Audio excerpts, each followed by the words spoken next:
తప్పకుండా 2 లక్షల రూపాయల రైతు రుణమాఫీ చేసే బాధ్యత నాది. సేవలాల్ సాక్షిగా, బావోజీ సాక్షిగా నేను మాట ఇస్తున్నా, 15 ఆగస్టు లోపల నేను మీ రైతు రుణమాఫీ చేస్తాను. హరీష్ రావు అంటున్నాడు నిన్న, చేయకపోతే రాజీనామా చేస్తావా అని. నేను హరీష్ రావుకు సూటిగా కేసీఆర్ సవాలు విసురుతున్నా, 15 ఆగస్టు లోపల రుణమాఫీ నేను చేస్తా. నేను రుణమాఫీ చేస్తే నీ పార్టీ నువ్వు రద్దు చేసుకుంటావా? సవాళ్ళు స్వీకరించు. 15 ఆగస్టు లోపల 2 లక్షల రుణమాఫీ చేసి చూపిస్తా. అక్కడి సూర్యుడు ఇక్కడ మొలిసిన, భూమి ఆకాశాలు తలకిందులైనా, కేసీఆర్ ఫామ్ హౌస్లో ఊరేసుకొని సచ్చినా 15 ఆగస్టు లోపల రైతులకు 2 లక్షల రుణమాఫీ చేస్తా. చేసిన మరుక్షణమే నీ పార్టీని నువ్వు రద్దు చేసుకుంటావా? నా సవాల్ను స్వీకరించు హరీష్ రావు. పోయి నీ మామని అడుగు.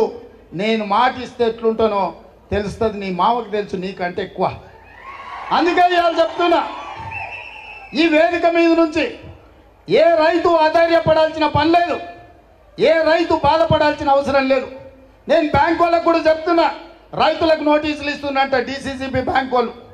ఎవరు మీరు అట్లాంటి అతిగా వ్యవహరించొద్దు.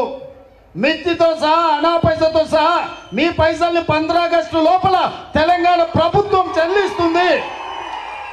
మీరు రైతులను ఎవరినైనా ఇబ్బంది పెట్టే కార్యక్రమం చేస్తే ఈ ప్రభుత్వం చూస్తూ ఊరుకోదని చెప్పి బ్యాంక్ అధికారులకు, కోఆపరేటివ్ బ్యాంకు అధికారులకు కూడా నేను స్పష్టంగా విన్నవిస్తున్నా.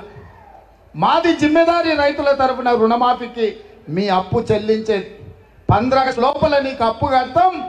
మా రైతుల పాస్ పుస్తకాలు విముక్తి చేసి ఇంటింటికి వాళ్ళ దగ్గరికి పంపించే బాధ్యత మా ప్రభుత్వం తీసుకుంటుంది.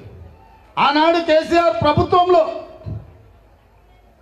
జొన్నలు ఏదన్నాడు, కందులు వేస్తే కొనటోళ్ళు లేడన్నాడు, మిర్చి వేస్తే తెగులు వచ్చి చచ్చిపోయింది, పత్తి వేస్తే దిక్కు లేకుండా పోయింది, మొక్కజొన్నలు సోయాబీన్ ఏం పండించినా లేక చివరికి రైతులందరినీ ఓరేసుకోమని చెప్పింది కేసీఆర్. చివరి గింజ వరకు కొంటా అని మాట ఇచ్చాడు. ఈ తాగుబోతోని మాటలు నమ్మి మొత్తం రాష్ట్రం అంతా వరి వైపు మళ్ళీను. రాష్ట్రం అంతా వరి దిక్కు మళ్ళీ నాకు ఒక్క మాట సావు కబురు చల్లగా చెప్తున్నాడు, మీరు ఒరేసుకుంటే ఊరేసుకున్నట్టే కొనేటోడు ఉండడని. ఈడానే వ్యవసాయాన్ని బాగు చేసేటోడు. ఈ తాగుబోతు మాటలు నమ్మి మళ్ళీసారి పార్లమెంట్లో ఓట్లు వేయాలనా? ఆ ఎల్లా ఎఫ్సిఐ ద్వారా కొనాల్సిన కేంద్ర ప్రభుత్వం ప్యాడీ కొనకపోతే దీక్షలు చేసి, రైతు దీక్ష చేసి నేను కోమటిరెడ్డి కేంద్ర ప్రభుత్వాన్ని నిలదీసి కొనిపించిన పరిస్థితులు తేలేదా? అందుకే ఈరోజు తెలంగాణ రైతులు పండించే ఒట్లు కొనుగోలు చేయడమే కాదు, 500 రూపాయల బోనస్ ఇచ్చి మీ ఒట్లు కొనే బాధ్యత మాది. ఎవరు ఒట్లు పండించుకుంటారో మీరు పండించుకోండి అని చెప్పి నేను రైతులందరికీ విజ్ఞప్తి చేస్తున్నా. అందుకే మిత్రులారా, ఇవాళ రాష్ట్రంలో అన్ని నియోజకవర్గాలు కుటుంబ పెద్దగా అంటే పిసిసి అధ్యక్షుడే ముఖ్యమంత్రిగా నాదే. కానీ పెద్దలు చెప్పింది ఇంట్లో గెలిచి రచ్చ గెలవాలని. మరి మన ఇల్లు కొడంగలే కదా, మన కుటుంబం కొడంగలే కదా, మీరే కదా నా బలగం, నా బంధువులు.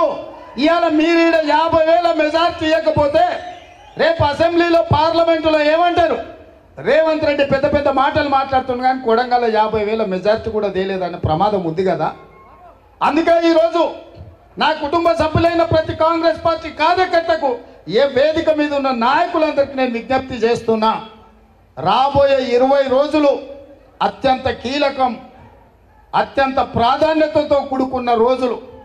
ఈ 20 రోజులు ఇప్పుడు నాకు మొత్తం లెక్క రాసిచ్చారు మా బొమ్మరాజపేట వాళ్ళే. మరి 25 తారీఖు నుంచి 5 తారీఖు అన్నాడు మా నరసింహ, ఎక్కువ రోజులు తీసుకున్నాడు. మరి మిగతా వాళ్ళంతా 25 తారీఖు నుంచి 30 తారీఖు లోపలనే డోర్ టు డోర్ చేస్తామన్నారు. మరి 30 తారీఖు తర్వాత మళ్ళీ 1-2 రోజులు సెలవు తీసుకొని మళ్ళీ 2వ రౌండ్ కూడా పోవాలి. నేను కార్యకర్తలకు ఒకటే సూచన చేస్తున్నా, ఇంటింటికి పోండి, వాళ్ళకి సిలిండర్ వచ్చిందా కనుక్కోండి, రైతు రుణమాఫీ ఉంటే ఎంత ఉన్నదో కనుక్కోండి, మళ్ళీ వాళ్ళ రైతులకు రుణమాఫీ చేయాలి. 0 బిల్లు వచ్చిందా లేదా కనుక్కోండి. ఆర్టీసీ బస్సులో అమ్మలెక్కల అమ్మగారింటికో అత్తగారింటికో గుడికో దేవాలయం దర్శనానికో పోయినరా లేదా కనుక్కోండి. రాజీవ్ ఆరోగ్యశ్రీలో వాళ్ళ పరిస్థితి ఏందో కనుక్కోండి. వాళ్ళ సమస్యలు కనుక్కొని రాసుకుంటే మన దగ్గర మొత్తం డేటా